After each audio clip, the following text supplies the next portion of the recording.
Hello everyone, welcome back.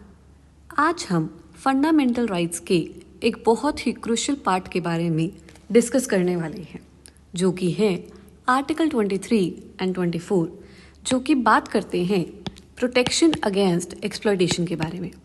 दोनों ही articles बताते हैं हाउ द सोसाइटी के अंदर जो वल्नरेबल सेक्शंस हैं उनको कैसे प्रोटेक्ट किया जा सकता है। अब वो वल्नरेबल सेक्शंस कौन से हैं जो आर्टिकल 23 एंड 24 प्रोटेक्ट करने के बारे में बात कर रहा है, तो वो कौन से ऐसे लोग हैं। दे आर पुअर लोग हो सकते हैं, यानी कि जो गरीब हैं, मार्जिनलाइज्ड लोग हो सकते हैं, विमेन, चिल्ड्रन और भी जो वीकर सेक्शंस हैं हमारी सोसाइटी के अंदर। दोनों ही आर्टिकल्स इंश्योर करते हैं that they are not exploited. तो सबसे पहले आज हम शुरुआत कर रहे हैं आर्टिकल नंबर 23 से, which talks about prohibition of human trafficking. It talks about prohibition of human trafficking. कैसे प्रोटेक्ट करेगा आर्टिकल 23? आर्टिकल 23 एक नेगेटिव राइट है। It is a negative right, मतलब ये स्टेट को ही नहीं, नॉट ओनली द स्टेट, बल्कि प्राइवेट इंडिविजुअल्स यानी कि आप और मैं हैं जो लोग, उनको भी रिस्ट्रिक्ट करता है। It is not only restricting the state but also the private individuals को भी रिस्ट्रिक्ट करता है। ये एक रेयर फंडामेंटल राइट है। यानी कि क्यों रेयर है ये? Because it is restricting the state as well as the non state actors. दोनों के अगेंस्ट हम आर्टिकल 23 को एनफोर्स कर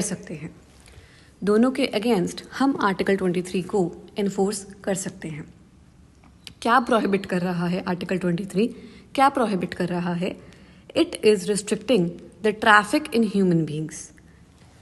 किसी भी इंसान को बेचना, खरीदना, ट्रांसपोर्ट करना या फिर फोर्स्ड लेबर में डालना, सारी ही चीज़ें प्रोहिबिटेड बाय लॉ हैं। ह्यूमन बींग्स में ट्रैफिकिंग नहीं होनी चाहिए। ट्रैफिक का मतलब यहाँ पर सिर्फ सेक्सुअल ट्रैफिकिंग से नहीं है, सिर्फ सेक्सुअल ट्रैफिकिंग की बात नहीं हो रही है। It is broadly talking about buying, selling and disposal of human beings. वो प्रोस्टिट्यूशन के लिए भी हो सकता है, गधा मजदूरी करवाने के लिए भी हो सकता है, कमर्शियल एक्सप्लॉयटेशन के लिए भी हो सकता है और बॉन्डेड लेबर के लिए भी हो सकता है। कोई भी एक्टिविटी जहाँ पर एक इंसान को एक कमोडिटी की तरह ट्रीट किया जाए, उसके अगेंस्ट है आर्टिकल 23, उसके अगेंस्ट है आर्टिकल नंबर 23। बेगार नहीं होनी चाहिए। इट सिंपली मीन्स आप किसी इंसान से बिना पेमेंट के काम नहीं करवा सकते। और भी तरीक़ों का होता है फोर्स्ड लेबर, जैसे कि बॉन्डेड लेबर, कॉन्ट्रैक्ट स्लेवरी, कम पैसे देना, ज़बरदस्ती काम करवाना। ये सारी चीज़ें आर्टिकल 23 करता है प्रोहिबिट। ये प्रोविज़न सिर्फ स्लेवरी को बैन करने के लिए नहीं है। It is also talking about all the modern forms of trafficking. Article 23 हर तरीके की ट्रैफिकिंग को प्रोहिबिट करता है। ये आर्टिकल इतना यूनिक क्यों है? बिकॉज अगर एक प्राइवेट एम्प्लॉयर को किसी को फोर्स कर रहा है, अगर कोई प्राइवेट एम्प्लॉयर है और वो किसी को फोर्स कर रहा है, उस पर भी आर्टिकल 23 अप्लाई होता है।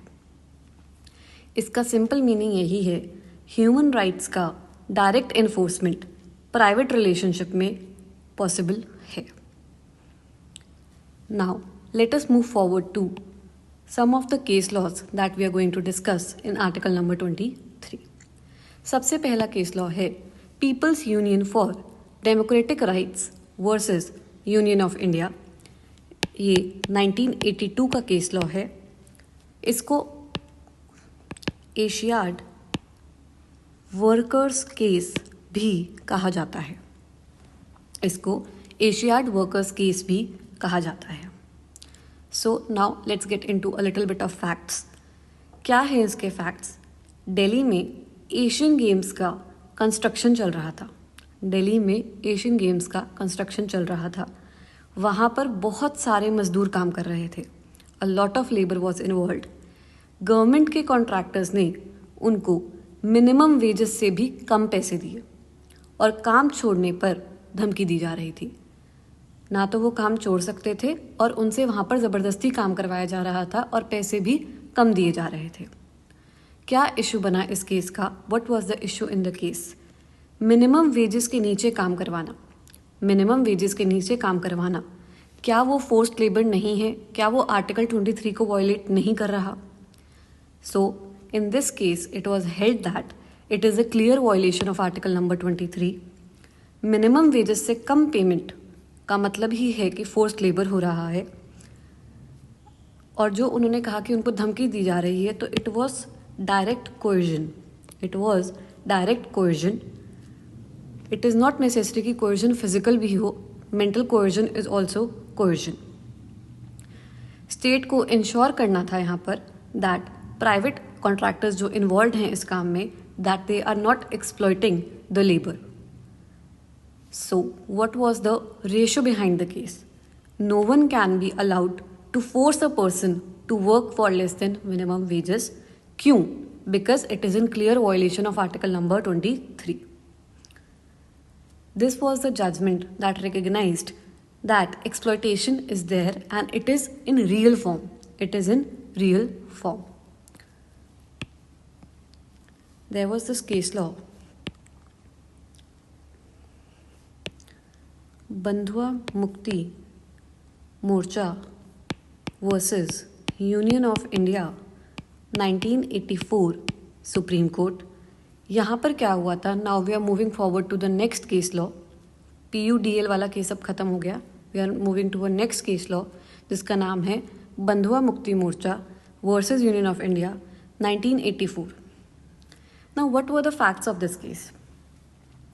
एक NGO ने पिटिशन फाइल की थी कि हरियाणा में stone query workers bonded labour में काम कर रहे हैं.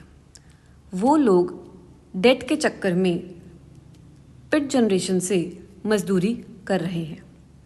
उन लोगों पे कर्जा होगा and they are working compulsorily there. Issue इस केस में भी यही था that isn't this the violation of article number 23. Again judgement जो सुप्रीम कोर्ट ने पास किया, it held that it was a clear violation of article number 23. State को इमीडिएट रेस्क्यू, रिहैबिलिटेशन और मॉनिटरिंग तीनों चीज़ें करनी पड़ेंगी. Right to live with dignity plus article number 23, article number 21 and 23 they both are interconnected. Bonded labour unconstitutional है, illegal है and it violates human dignity which is in relation to your article number 21. Then there was again one more case law. Let's discuss. There was this one more case law जिसका नाम था, अभी हम लोग article 23 में ही हैं, Sanjeet Roy versus state of Rajasthan.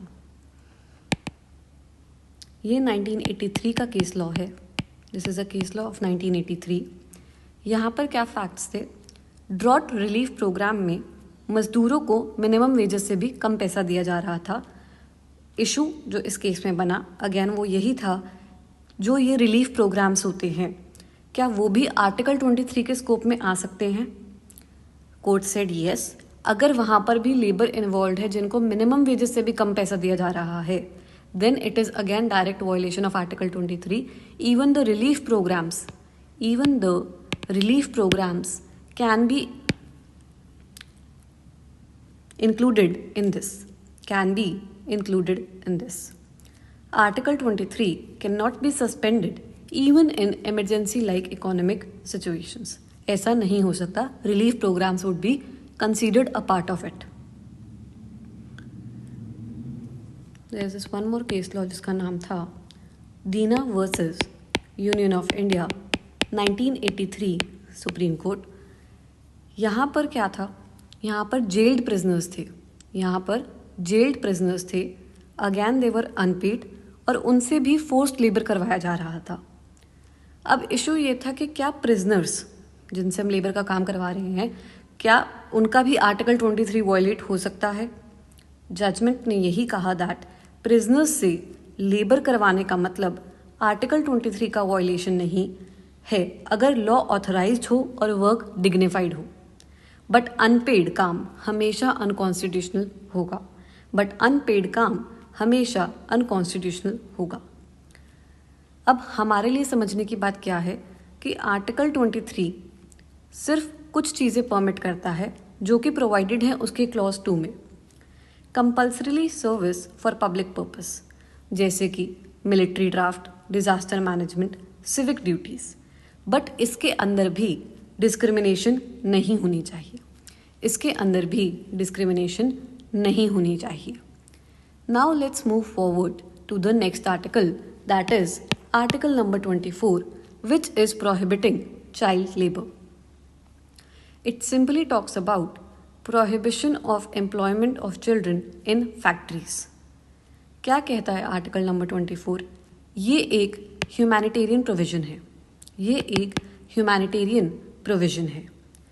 ये एक एब्सोल्यूट प्रोहिबिशन प्रोवाइड करता है बिना किसी एक्सेप्शन के। बिना किसी एक्सेप्शन के इट प्रोवाइड्स एब्सोल्यूट प्रोहिबिशन। क्या कहता है article 24? No child below the age of 14 years shall be employed in any factory और माइन और एनी अदर हजार्डस एम्प्लॉयमेंट। यानी कि जो 14 साल से कम उम्र के बच्चे हैं उनको किसी भी फैक्ट्री में, माइन में या हजार्डस एम्प्लॉयमेंट में पार्ट नहीं होना चाहिए। It talks about a complete ban. It talks about a complete ban on the hazardous industries to employ the children below 14 years. Sir क्या की पॉइंट्स हैं हमारे इस आर्टिकल के? सबसे पहला, below the age of 14 years. It applies to factories, mines और भी जो हजार्डस ऑक्यूपेशंस हैं, दोनों पे अप्लाई करता है, प्राइवेट पर भी और गवर्नमेंट पे भी। दोनों बाउंड हैं कि बच्चे को नहीं एम्प्लॉय करोगे अगर वो 14 साल की उम्र से कम है। ये आर्टिकल चाइल्ड लेबर को कंप्लीट बैन नहीं करता, सिर्फ हजार्डस वर्क पर बैन हो रहा है। बाकी के जो भी रेगुलेशंस हैं चाइल्ड लेबर के, वो उसके एक्ट में क्लियरली प्रोवाइडेड हैं। वो उसके एक्ट में क्लियरली प्रोवाइडेड है। Now let's look at 1 or 2 case laws. सबसे पहला केस है MC Mehta versus state of Tamil Nadu. It is 1996। This is also called as Sivakasi fire cracker case. यहाँ पर क्या हुआ था, शिवाकाशी में 36,000 से भी ज़्यादा बच्चे फायरवर्क्स इंडस्ट्री में काम कर रहे थे। फायरवर्क्स है, it means that there are dangerous working conditions, explosion हो सकता है, chemicals are involve, flames are there. क्या इशू था इस केस का कि क्या ये आर्टिकल 24 के वायलेशन में है? क्या स्टेट की ड्यूटी नहीं बनती कि इसको रोका जाए? Judgement, this is a landmark case law on the point that यहाँ पर आर्टिकल 24 का ग्रॉस वायलेशन है। यहाँ पर आर्टिकल 24 का ग्रॉस वायलेशन हो रहा है। कोर्ट ने गाइडलाइंस भी इशू की दैट हजार्डस इंडस्ट्री में चाइल्ड लेबर इमीडिएटली बैन किया जाए। हजार्डस इंडस्ट्री में चाइल्ड लेबर को इमीडिएटली बैन किया जाए। बच्चों के पेरेंट्स को कॉम्पेंसेशन दिया जाए। एम्प्लॉयर्स को ₹20,000 पर चाइल्ड का फाइन भरना होगा। स्टेट्स को एक child labour rehabilitation fund create करना होगा और इन बच्चों को कंपल्सरी एजुकेशन दी जाए। क्यों सोचा कोर्ट ने ऐसा? Child labour in hazardous industries is unconstitutional. It directly violets article 24 and 21 of the Constitution, as this is in violation of the human dignity. Then there is next case law, which is Neerja Chaudhary versus state of MP versus state of MP 1984। Court ने held किया कि rescued child labourers को rehabilitation provide की जाए। State की responsibility है that those children are given rehabilitation. सिर्फ rescue से काम नहीं चलेगा, सिर्फ रेस्क्यू से काम नहीं चलेगा। Then there was one more case law that was labourers working on Salal hydro project versus state of Jammu and Kashmir 1984 supreme court. यहाँ पर क्या हो रहा था? यहाँ पर क्या हो रहा था? हाइड्रो प्रोजेक्ट पर काम कर रहे मजदूरों के साथ फैमिलीज भी थी, जिसमें बच्चे भी लेबर कर रहे थे। क्या हेल्ड किया यहाँ पर सुप्रीम कोर्ट ने? सुप्रीम कोर्ट ने एम्फेसाइज किया दैट आर्टिकल 24 को स्ट्रिक्टली अप्लाई किया जाए। स्टेट को इंश्योर करना होगा कि कॉन्ट्रैक्टर्स चाइल्ड लेबर को एंगेज ना करें। अब इससे हमें क्या समझ में आता है? That article 23 and 24 are interrelated. Article 23 and 24 are interrelated. दोनों आर्टिकल्स एक्सप्लॉयटेशन को टारगेट करते हैं। आर्टिकल 23 बात करता है अडल्ट्स की और चिल्ड्रंस की, दोनों की। 24 स्पेशली चिल्ड्रन की बात करता है that are aged below 14 years. Article 23 all forms of forced labour की बात करता है। आर्टिकल 24 हजार्डस एम्प्लॉयमेंट को बैन करता है। Together they create a protective shield for human dignity. आज का लेक्चर में हम आर्टिकल 23 और 24 को डीपली समझा है। उसका मीनिंग क्या है, स्कोप क्या है, case laws, judgements and practical application. ये प्रोविजंस हमारे कॉन्स्टिट्यूशन के मोस्ट ह्यूमैनिटेरियन प्रोविजंस हैं। In the next lecture, we'll cover Article 25 to 28. Thank you.